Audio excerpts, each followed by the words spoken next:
એક એવી વાર્તાની દુનિયામાં જઈશું જે આપણને ચિત્તાના ચહેરા પર દેખાતા આંસુ જેવા ડાઘ પાછળનું રહસ્ય જણાવશે. તો તૈયાર છો? ચાલો ચિત્તાના આંસુની આ અનોખી સફર શરૂ કરીએ. જુઓ આ ચિત્ર એકદમ ધ્યાનથી. ચિત્તાની આંખો નીચે આ જે કાળા ડાઘ છે એવું નથી લાગતું જાણે રડી રહ્યો હોય. પણ શું આ ખાલી એના શરીરની એક બનાવટ છે કે પછી આની પાછળ કોઈ ઊંડી જૂની વાર્તા છુપાયેલી છે? તો પછી સવાલ એ જ છે કે આ ડાઘનું કારણ શું? શું આ ખરેખર કોઈના દુઃખની નિશાની છે કે પછી કુદરતનો કોઈ બીજો જ સંકેત છે? ચાલો આજે આપણે સાથે મળીને આ રહસ્ય પરથી પડદો ઉઠાવીએ. ખબર છે, આ સવાલનો જવાબ આપણને ક્યાંક દૂર આફ્રિકાના જંગલોની એક જૂની, બહુ જ જૂની ઝુલુ લોકકથામાં મળે છે. આ વાર્તા છે એક શિકારીની, એક એવા શિકારીની જેના એક કામને લીધે ચિત્તાના ચહેરા પર હંમેશા માટે આંસુના નિશાન છપાઈ ગયા. તો આ વાર્તાનો મુખ્ય પાત્ર છે ઈડી. ઈડી હતો તો શિકારી, પણ શિકાર કરવામાં એને જરાય મજા નહોતી આવતી. કેમ? કારણ કે એ બહુ જ આળસુ હતો. એ તો બસ એવા જ રસ્તા શોધ્યા કરતો કે મહેનત વગર શિકાર હાથમાં આવી જાય. પછી એક દિવસ શું થયું, ઈડીએ એક માદા ચિત્તાને જોઈ અને એણે જે જોયું એ જોઈને તો એની આંખો જ પોળી થઈ ગઈ. એણે જોયું કે કેવી ચૂપચાપ એકદમ કુશળતાથી એ ચિત્તાએ એક હરણનો શિકાર કર્યો, પોતાના બચ્ચાઓ માટે ખાવાનું લઈ આવી. ઈડી તો બસ જોતો જ રહી ગયો. હવે ચિત્તાની આ શિકાર કરવાની કળા જોઈને ઈડીના મનમાં શું આવ્યું ખબર છે? એક ખરાબ વિચાર, એક લાલચ જાગી.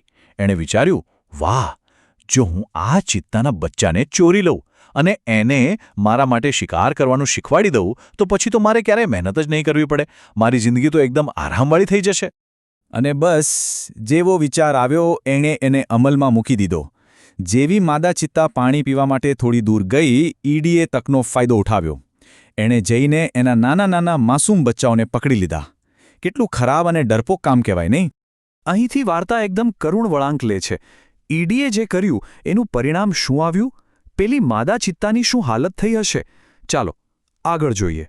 જ્યારે પેલી માદા ચિત્તા પાછી આવી અને જોયું કે એના બચ્ચા ત્યાં નથી, એનું તો કાળજું જ કંપી ગયું. એ ખૂબ દુઃખી થઈ. એણે આખા જંગલમાં બચ્ચાઓને શોધ્યા, પણ એ ક્યાંય ના મળ્યા. એ એટલું રડી, દિવસ રાત બસ રડતી જ રહી. અને એના આંસુ એટલા વહ્યા કે એના ગાલ પર કાયમ માટે કાળા ડાઘ પડી ગયા. એ જ રાત્રે ગામમાં એક વૃદ્ધ અને સમજદાર માણસ રહેતા હતા. એમનું નામ હતું શાન્નો. એમણે ચિત્તાનો આ રડવાનો અવાજ સાંભળ્યો. શાન્નોને પ્રાણીઓની ભાષા સમજાતી હતી. એમને તરત જ પારખી લીધું કે આ કોઈ સામાન્ય અવાજ નથી, આ કોઈના ઊંડા દુઃખનો અવાજ છે. અને હવે આવે છે વાર્તાનો એ હિસ્સો જ્યાં ન્યાય થાય છે. શાન્નો આખી વાતની જડ સુધી પહોંચે છે. એ શોધી કાઢે છે કે આ કામ ઈડીનું છે અને એની પોલ આખા કબીલાની સામે ખોલી દે છે. હવે આખો કબીલો ભેગો મળીને નિર્ણય કરશે. શાન્નોએ ઈડીને પકડ્યો અને એની આંખોમાં આંખ નાખીને કહ્યું, તું ખાલી આળસુ જ નથી, તું એક ચોર પણ છે. તે તારા કામથી આપણા આખા કબીલાનું નામ ડૂબાડ્યું છે. આ ખાલી ઠપકો નહોતો, આ તો શિકારીઓના સન્માન અને નિયમોની વાત હતી. કબીલાએ તરત જ નિર્ણય લીધો. ઈડીને ગામમાંથી કાઢી મૂકવામાં આવ્યો. શાન્નોએ પેલા બચ્ચાઓને એમની મા પાસે પાછા પહોંચાડી દીધા. માને એના બચ્ચા તો પાછા મળી ગયા, પણ એના ચહેરા પર જે આંસુના ડાઘ હતા એ હંમેશા માટે રહી ગયા, જાણે એક માના દુઃખની કાયમી નિશાની બની ગયા. તો આ વાર્તામાં આપણે બે અલગ અલગ માણસોને જોયા. એક તરફ ઈડી, જે આળસ, લાલચ અને ચોરીનું પ્રતીક છે, અને બીજી તરફ શાન્નો, જે સમજદારી, પ્રાણીપ્રેમ અને સન્માનનું પ્રતીક છે. આ બંનેનો તફાવત જ આપણને આખી વાર્તાનો મતલબ સમજાવી જાય છે. અને આ વાર્તાનો બોધપાઠ શું છે? એકદમ સીધો અને સરળ. સાચો શિકારી હંમેશા પોતાની તાકાત અને આવડત પર ભરોસો રાખે છે, કોઈ ખોટા રસ્તા પર નહીં. અને સાચું કહું તો આ નિયમ ખાલી શિકાર માટે જ નથી, આપણી જિંદગીમાં પણ દરેક જગ્યાએ લાગુ પડે છે. તો આ તો હતી એક ખૂબ જ સરસ લોકકથા. પણ શું ચિત્તાના ચહેરા પરના આ ડાઘ પાછળનું કારણ ખરેખર આ જ છે કે પછી વિજ્ઞાન કંઈક બીજું કહે છે? ચાલો હવે વાર્તાની દુનિયામાંથી બહાર આવીએ અને હકીકત શું છે એ જાણીએ. સૌથી પહેલાં તો એક વાત ક્લિયર કરી લઈએ જેમાં મોટાભાગના લોકો ભૂલ કરે છે. ચિત્તો અને દીપડો બંને એક નથી, અલગ અલગ છે. કેવી રીતે? ચિત્તાનું શરીર એકદમ પાતળું અને એના પગ લાંબા હોય છે, જાણે કોઈ એથ્લીટ હોય. જ્યારે દીપડો થોડો ભરાવદાર હોય છે. અને એમના શરીર પરના ડાઘ? ચિત્તાના ડાઘ છૂટાછવાયા ગોળ ટપકા જેવા હોય છે, જ્યારે દીપડાના ડાઘ ફૂલ જેવા ગુચ્છામાં હોય છે. હવે થોડા ફેક્ટ્સ જાણીએ. ચિત્તાની ઊંચાઈ લગભગ 1 મીટર જેટલી હોય છે અને વજન 65 કિલોની આસપાસ. પણ તમને જાણીને નવાઈ લાગશે કે જન્મ સમયે એનું વજન ફક્ત 300 ગ્રામ હોય છે અને ફક્ત 2 જ વર્ષમાં મોટો થઈ જાય છે. અને એની શિકાર કરવાની રીત તો જુઓ, એકદમ ફિલ્મી સ્ટાઇલમાં. પહેલાં તો એ એકદમ શાંતિથી છુપાઈને શિકારની નજીક પહોંચે છે. પછી અચાનક જ લગભગ 15 મીટર લાંબો કૂદકો મારે છે અને શિકાર એના પંજામાં. ખેલ ખતમ! અને હવે આવે છે એ વાત જેના માટે ચિત્તો આખી દુનિયામાં ફેમસ છે, એની સ્પીડ.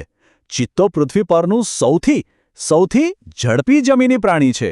એની ટોપ સ્પીડ છે 100 કિલોમીટર પ્રતિ કલાક. વિચારો, આપણી ગાડી જેટલી સ્પીડ. ખરેખર અદ્ભુત છે. એ શું ખાય છે? તો એને મધ્યમ કદના હરણ, સસલા અને મોટા પક્ષીઓ ભાવે છે. અને હા, એને ઝાઝુ કોઈની સાથે રહેવું ગમતું નથી. એ એકાંતપ્રિય પ્રાણી છે. એકવાર બચ્ચા મોટા થઈ જાય એટલે એ પણ પોતાની માને છોડીને પોતાનો રસ્તો પકડી લે છે. માદા ચિત્તા એક વખતમાં 2 થી 4 બચ્ચાને જન્મ આપે છે. અને આ બચ્ચા એટલા સુંદર હોય છે. એમના શરીર પર લાંબી રૂપેરી ભૂખરી રૂંવાટી હોય છે. પણ સૌથી મજેદાર વાત તો એ છે કે એમની મમ્મી એમને બોલાવવા માટે પક્ષી જેવી તીખી સીટી વગાડે છે. તો જુઓ, કેવી રીતે વાર્તા અને વિજ્ઞાન બંને ભેગા થાય છે. પેલી લોકકથા આપણને એક માના દુઃખની વાત કહે છે અને હકીકત આપણને એ જ ચિત્તાની તાકાત અને ઝડપ વિશે જણાવે છે. છે તો એક જ પ્રાણી, પણ એને જોવાની 2 કેટલી અલગ અલગ નજર છે. અને અંતમાં ચાલો એક વિચાર સાથે આ વાત પૂરી કરીએ. પેલી લોકકથા કહે છે કે સાચો શિકારી એ છે જે પોતાની તાકાત અને કળાથી શિકાર કરે. તો પછી શું આ ચિત્તો પોતે જ એ સાચા શિકારીનું સૌથી મોટું અને જીવંત ઉદાહરણ નથી? આ સવાલ પર વિચારતા રહેજો.